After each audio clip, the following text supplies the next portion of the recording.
anggota DPR atau Parlemen Thailand telah memilih Perdana Menteri baru pada Jumat 5 September 2025. Setelah itu, partai-partai besar segera mewujudkan janji mereka untuk membubarkan parlemen dan mengadakan pemilihan umum sebagai solusi untuk menyelesaikan krisis politik negara tersebut. Hasilnya, muncul nama Anutin Chanvirakul, seorang pemimpin partai Bumjai Thai, telah dipilih oleh Parlemen Thailand menjadi Perdana Menteri Thailand. Anutin Chanvirakul merupakan Taipan yang dijuluki oleh Financial Times sebagai Raja Ganja. Berita selanjutnya, Presiden Amerika Serikat Donald Trump mendesak kepada kelompok Palestina Hamas untuk segera membebaskan 20 sandera yang masih ditahan di Gaza. Trump menegaskan situasi akan berubah drastis jika mereka melepaskan para sandera tersebut.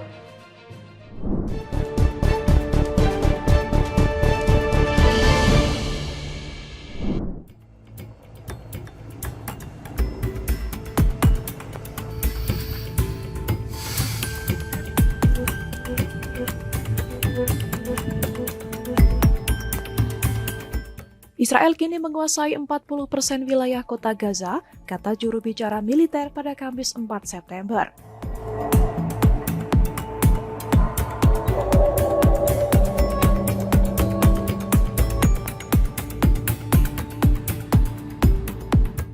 Pemboman yang dilancarkan Israel memaksa semakin banyak warga Palestina meninggalkan rumah mereka.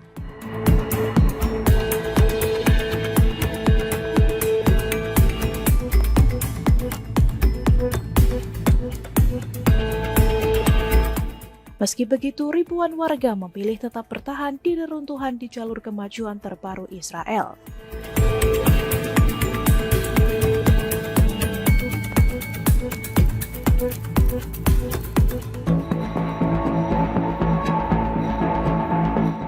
Otoritas Kesehatan Gaza melaporkan sedikitnya 53 orang tewas akibat serangan Israel pada hari yang sama.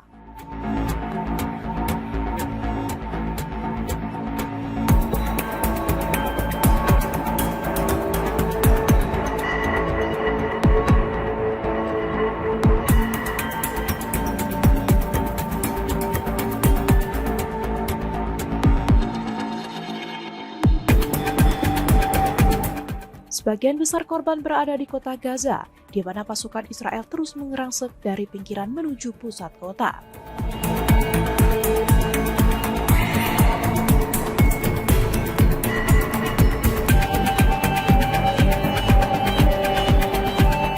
Serangan ke kota Gaza dilancarkan sejak 10 Agustus lalu atas perintah Perdana Menteri Benjamin Netanyahu.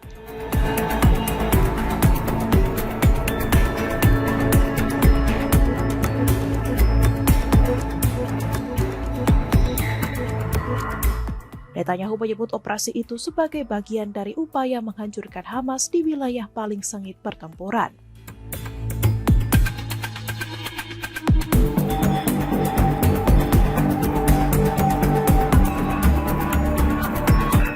Kampanye militer ini memicu kritik internasional karena memperburuk krisis kemanusiaan di Gaza.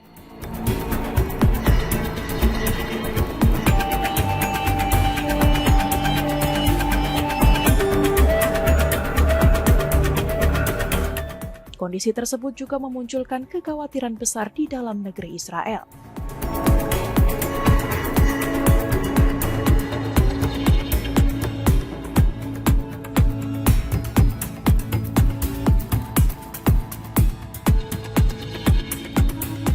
Bahkan, muncul laporan adanya ketegangan strategi antara komandan militer dan pemimpin politik Israel.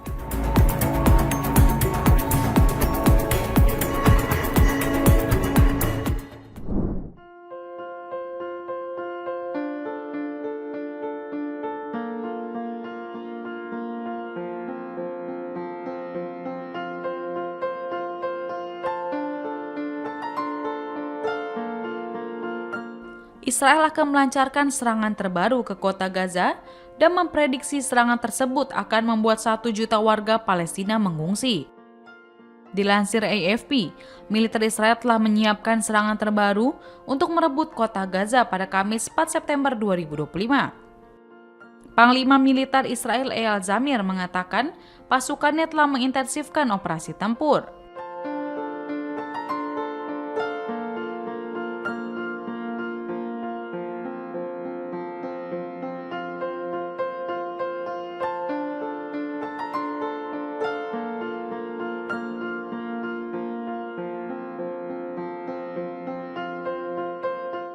Lalu, pejabat senior dari COGET, Badan Kementerian Pertahanan Israel mengatakan bahwa sekitar 70.000 warga Palestina telah meninggalkan wilayah utara Gaza dalam beberapa hari terakhir. Dalam keterangan pers kepada wartawan dengan syarat anonim, pejabat tersebut mengatakan otoritas Israel memperkirakan 1 juta orang akan mengungsi ke selatan. Meski begitu, ia tak memberikan jangka waktu yang spesifik.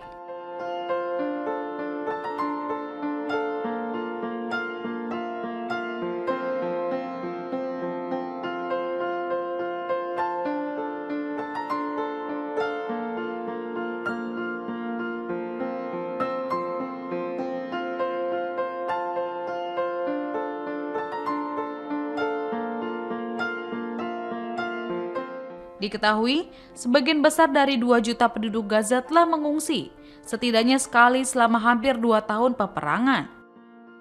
Perdana Menteri Israel Benjamin Netanyahu juga menyampaikan pernyataan melalui video bahwa mereka sedang berupaya untuk mengalahkan Hamas.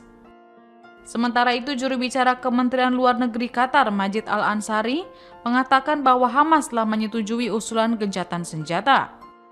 Namun, hingga kini Israel belum memberikan tanggapan. Israel dalam beberapa hari terakhir juga memperketat pengepungan di Gaza. Bantuan kemanusiaan yang terbatas pun dilarang masuk di sana.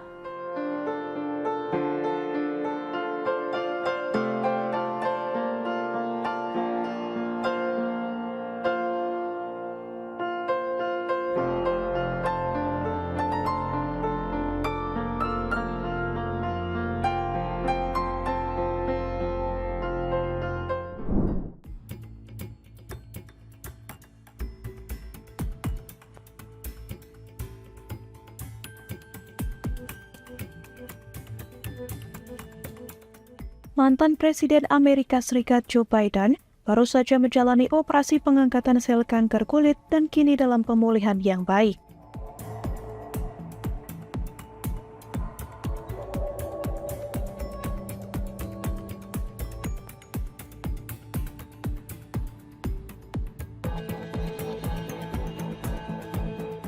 Prosedur operasi pengangkatan sel kanker kulit ini disebut dengan prosedur MOS.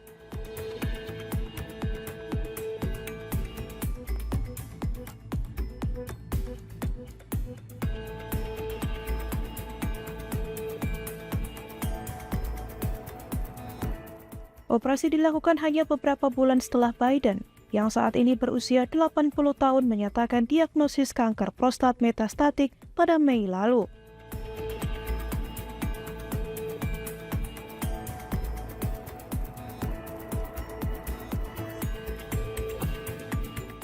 Tim medis menyebut penyakit tersebut agresif, namun masih sensitif terhadap hormon sehingga berpotensi merespons pengobatan. Juru bicara Biden belum memberi komentar lebih lanjut terkait operasi terbaru itu.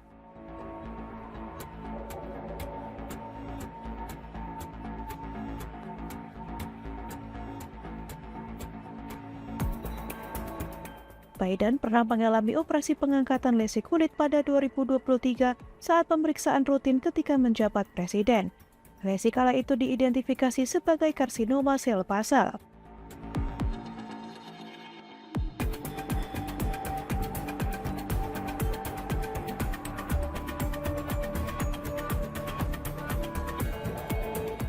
Kesehatan fisik dan mental Biden kerap menjadi sorotan, terutama saat ia mundur dari pencalonan presiden pada Juli 2024.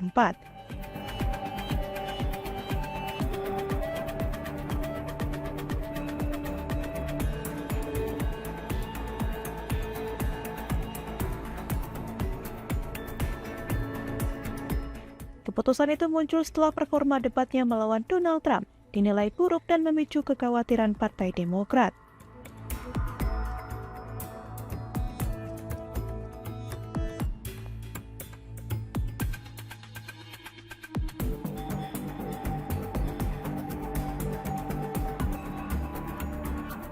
Sejak lengser, Biden jarang tampil di publik, namun sempat berpidato pada April untuk membela program jaminan sosial dari rencana pemotongan anggaran Trump.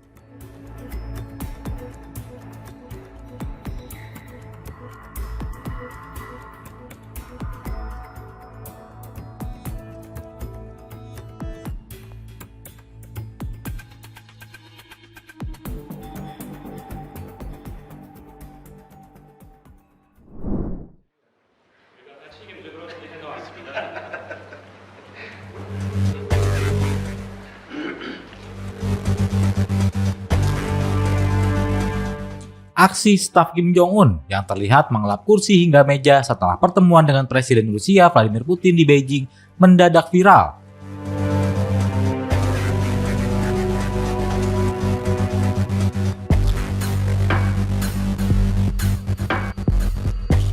Dalam video yang beredar, dua staf Kim tampak teliti membersihkan sandaran dan pegangan kursi yang diduduki Kim Jong-un.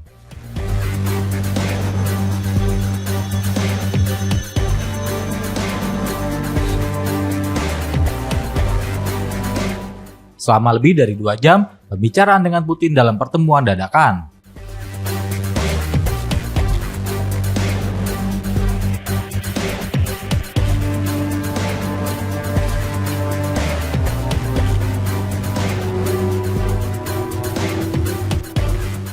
Meja kopi di samping kursi Kim juga diseka, sementara gelas minumnya langsung dibawa pergi.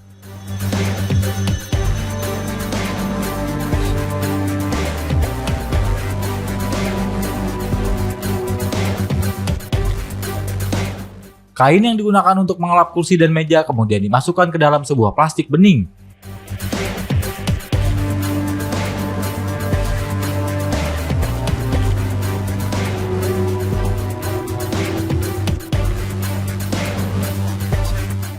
Langkah pengamanan Kim yang demikian bukan kali pertama terjadi.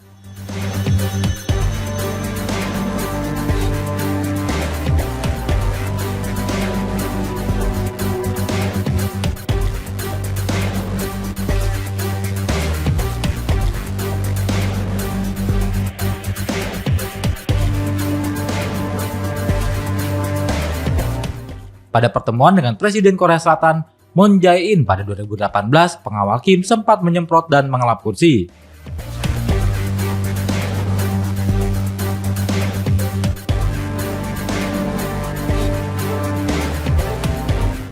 Serta meja dengan cairan pembersih sebelum Kim duduk.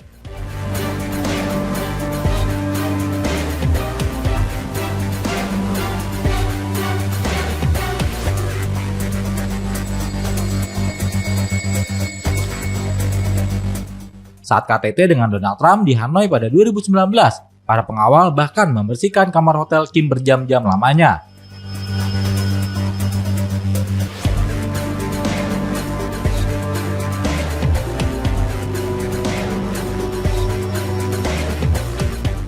Para pengawalnya bahkan hingga mengeluarkan kasur dari tempat tidurnya.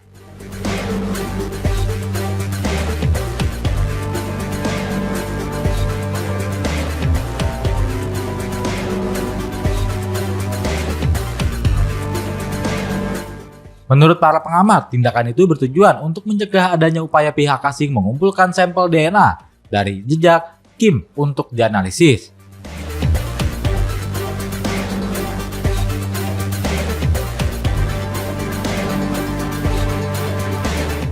Michael Madden, pakar kepemimpinan Korea Utara, menjelaskan bahwa hal tersebut sudah menjadi protokol standar sejak era Kim Jong-il, ayah Kim Jong-un.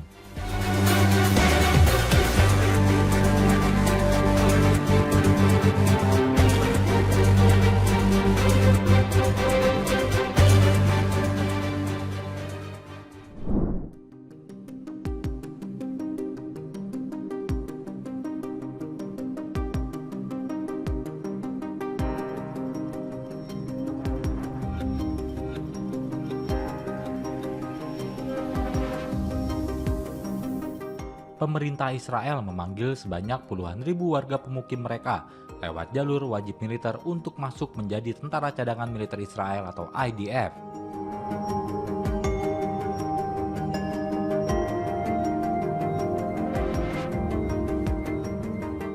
surat pemanggilan ini dikirim bulan lalu dan mulai berlaku pada 2 September, di mana para prajurit IDF ini akan bertugas menjelang serangan yang direncanakan untuk merebut dan menduduki kota Gaza.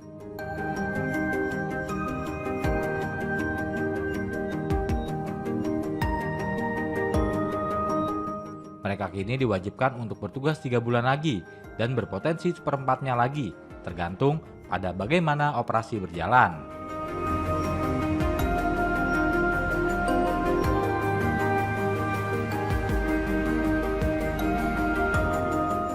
Namun terdapat kekhawatiran besar mengenai moral pasukan dan berapa banyak yang akan benar-benar bertugas.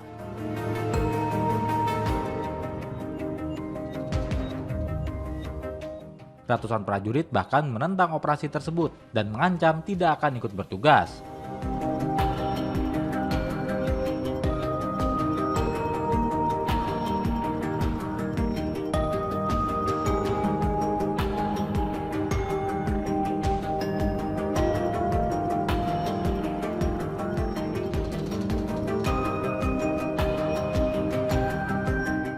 Beberapa anggota cadangan telah menyatakan kalau mereka tidak percaya pada tujuan yang dinyatakan pemerintah Israel.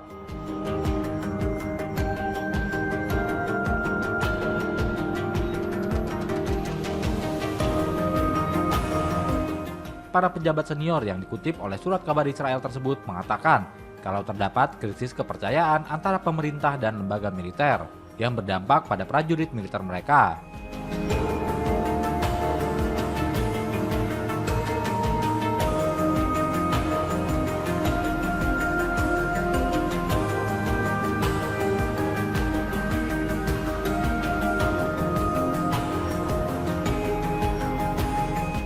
Laporan itu mengatakan para komandan militer IDF di pasukan cadangan telah diperintahkan untuk menggelar konseling.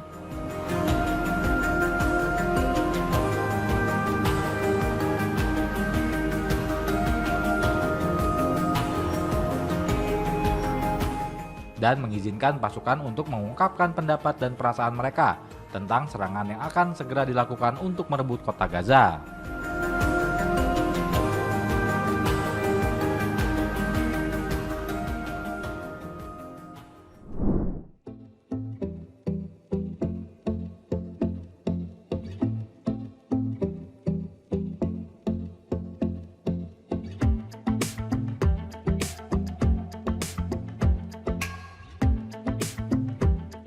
Anggota Dewan Perwakilan Rakyat atau DPR atau Parlemen Thailand akan memilih Perdana Menteri atau PM baru pada hari Jumat 5 September 2025.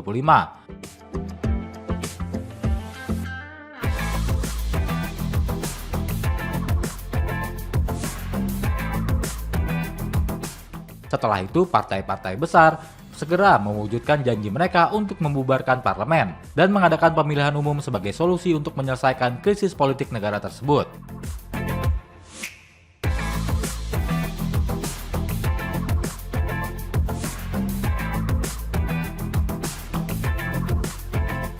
Hanya 5 kandidat yang dicalonkan pada pemilihan umum terakhir tahun 2023 yang memenuhi syarat berdasarkan aturan konstitusional Thailand.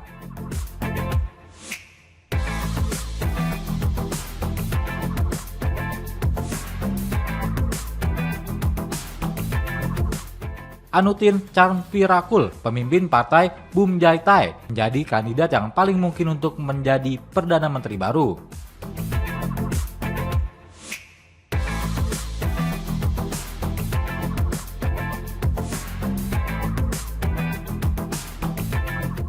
Anutin Charnvirakul, Taipan, yang oleh Financial Times dijuluki Raja Ganja, telah memimpin dalam persaingan yang riuh untuk menjadi Perdana Menteri baru Thailand setelah berhari-hari negosiasi yang menegangkan.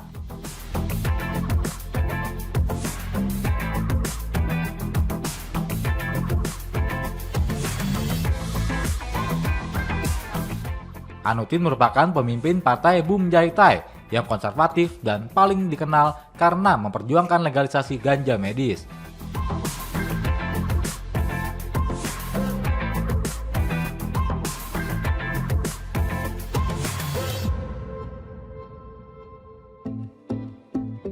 Dia mendapat dukungan anggota parlemen dari partai oposisi utama, Partai Rakyat, untuk membentuk pemerintah sementara dengan syarat dia menandatangani perjanjian yang ditetapkan.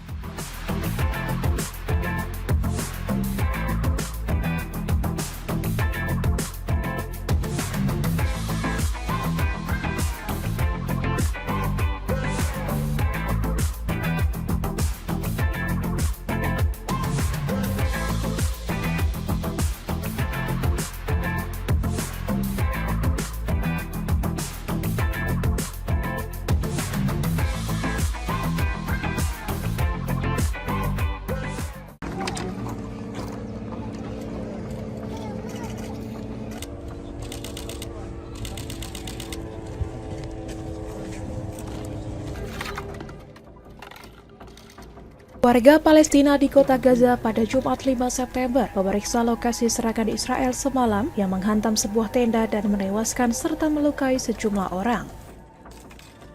Israel kini menguasai 40% wilayah kota Gaza menurut juru bicara militer pada Kamis 4 September.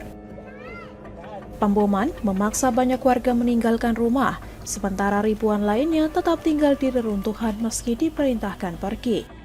Pasukan Israel telah menembus pinggiran kota dan berada hanya beberapa kilometer dari pusat Gaza. Militer Israel mengklaim operasi ditujukan untuk membongkar terowongan militan dan menemukan senjata. Serangan ke kota Gaza dilancarkan sejak 10 Agustus atas perintah Perdana Menteri Benjamin Netanyahu. Israel menyebut tujuannya adalah mengalahkan Hamas di wilayah pertempuran paling sengit. Namun kampanye ini menuai kritik internasional karena memperburuk krisis kemanusiaan. Bahkan di Israel sendiri muncul ketegangan antara komandan militer dan elit politik soal strategi perang. Sejak perang dimulai 7 Oktober 2023, lebih dari 63.000 warga Palestina tewas akibat serangan Israel, mayoritas warga sipil.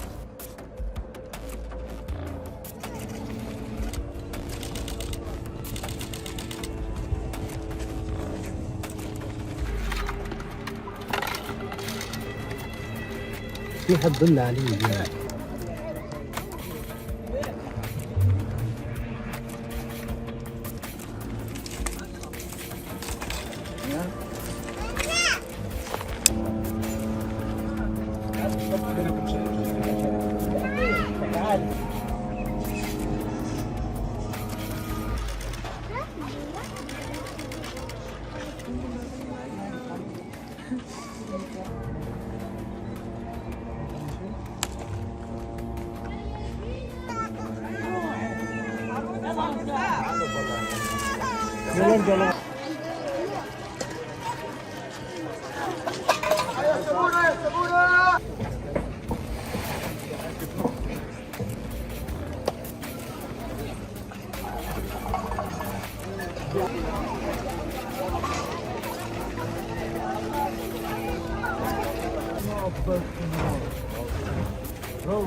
Menteri Pertahanan Israel, Israel Katz, menyumpah serapah Houthi, Yaman, setelah meningkatkan serangan rudal ke wilayah negaranya Kamis 4 September 2025.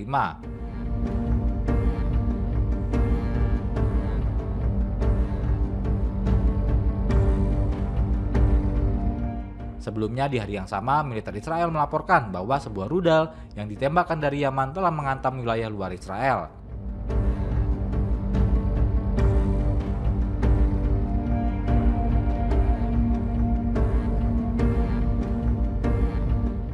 Serangan itu sehari setelah IDF berhasil hadang 2 rudal Houthi menuju wilayah Israel. Pada Rabu 3 September 2025, malam waktu setempat, pasukan pertahanan Israel mengatakan bahwa Houthi Yaman untuk pertama kali berhasil menghantam Israel dengan rudal.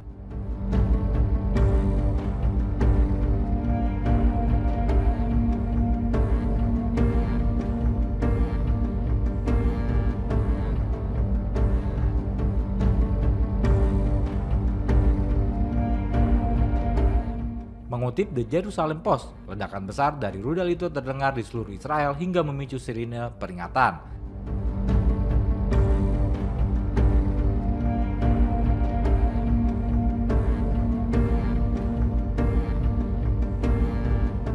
Reporter Radio Angkatan Darat mencatat bahwa itu adalah pertama kali Houthi Yaman berhasil menembakkan rudal yang memicu sirine di Israel.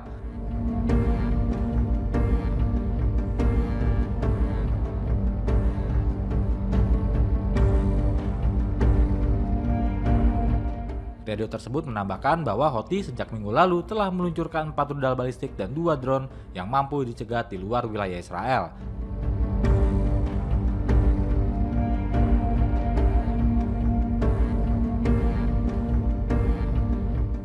Dengan peluncuran terbaru, ini menjadi serangan rudal kelima Houthi sejak serangan Israel di Sanaa, Yaman, menurut Radio Angkatan Darat.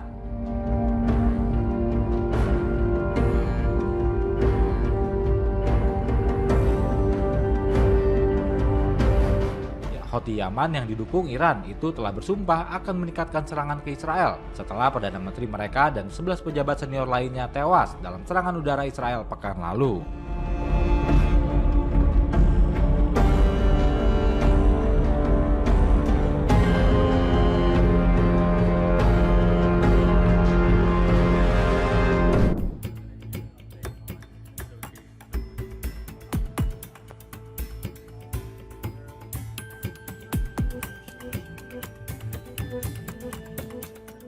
Presiden Amerika Serikat Donald Trump mendesak kepada kelompok Palestina Hamas untuk segera membebaskan 20 sandera yang masih ditahan di Gaza.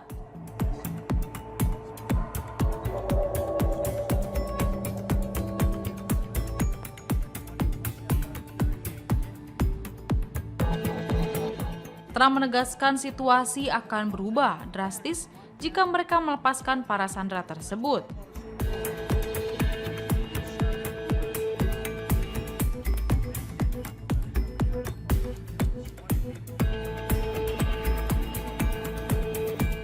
Beritahu Hamas untuk segera mengembalikan semua 20 sandera dan keadaan akan berubah dengan cepat. Ini akan berakhir, kata Trump melalui akun media sosialnya.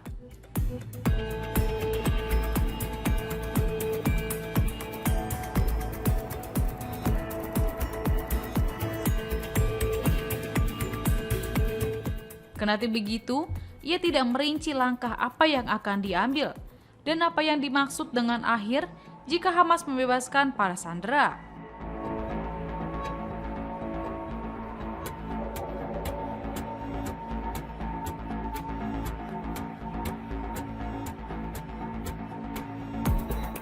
Di sisi lain, menurut otoritas Israel, sekitar 250 orang disandera Hamas setelah serangan 7 Oktober 2023.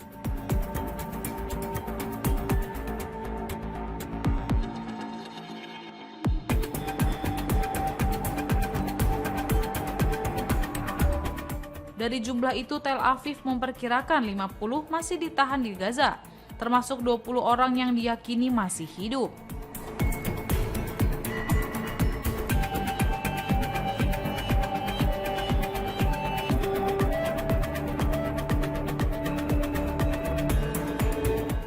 Lalu, kelompok hak asasi manusia menuduh Israel menahan lebih dari 10.800 warga Palestina di penjara dengan kondisi buruk.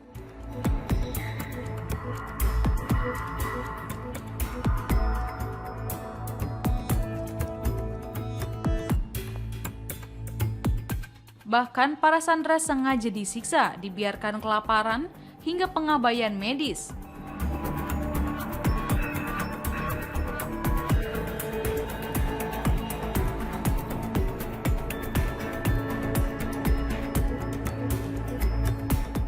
Adapun konflik Gaza telah menelan banyak korban jiwa.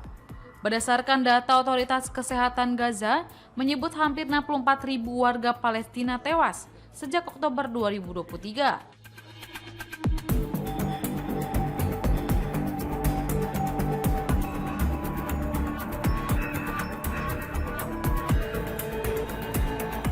Sementara itu, Israel menghadapi tekanan hukum internasional.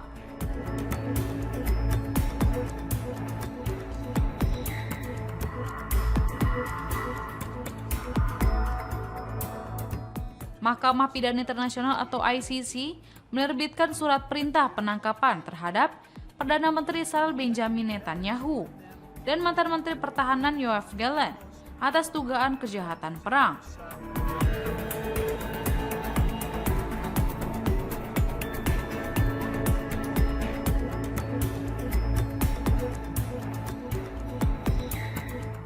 Israel juga tengah menghadapi gugatan genosida di Mahkamah Internasional atau ICJ.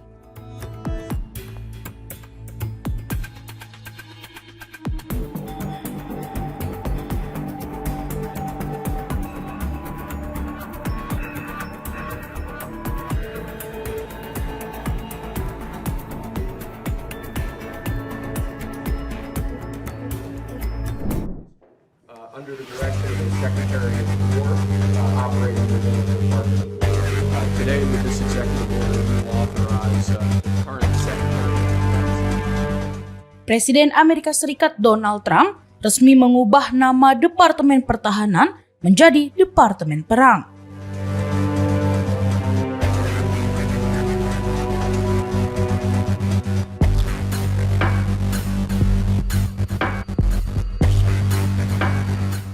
Langkah ini dipandang sebagai simbol kebangkitan semangat militeristik Washington sekaligus pesan keras kepada pesaing global.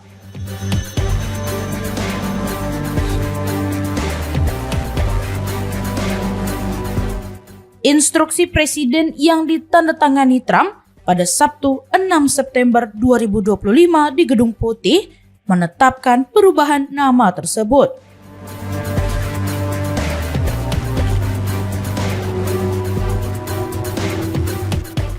Ia menilai istilah pertahanan terlalu pasif, sedangkan perang dianggap lebih mencerminkan kondisi dunia saat ini.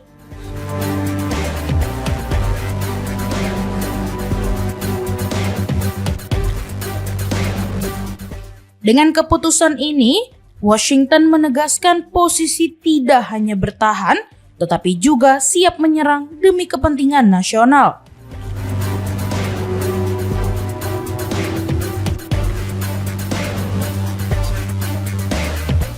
Trump menekankan bahwa supremasi militer Amerika Serikat tidak tertandingi.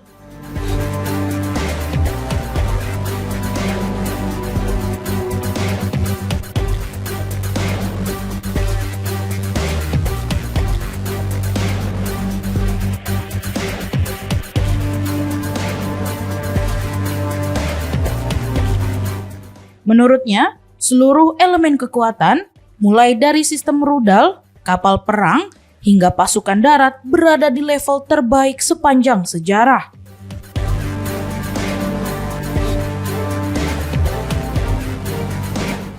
Ia juga menyebut, industri persenjataan Amerika Serikat mampu menghasilkan peralatan yang unggul dibandingkan negara lain, sehingga tidak ada kekuatan yang bisa menandingi dominasi tersebut. Isi instruksi Presiden itu menekankan bahwa pemulihan nama Departemen Perang bertujuan mempertajam fokus pada kepentingan nasional sekaligus mengirim sinyal kesiapan menghadapi musuh.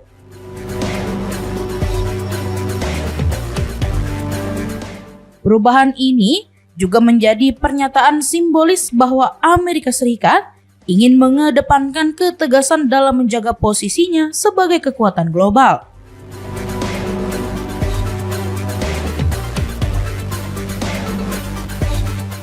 Keputusan Trump dinilai banyak pihak sebagai penguatan citra militer Amerika di mata dunia.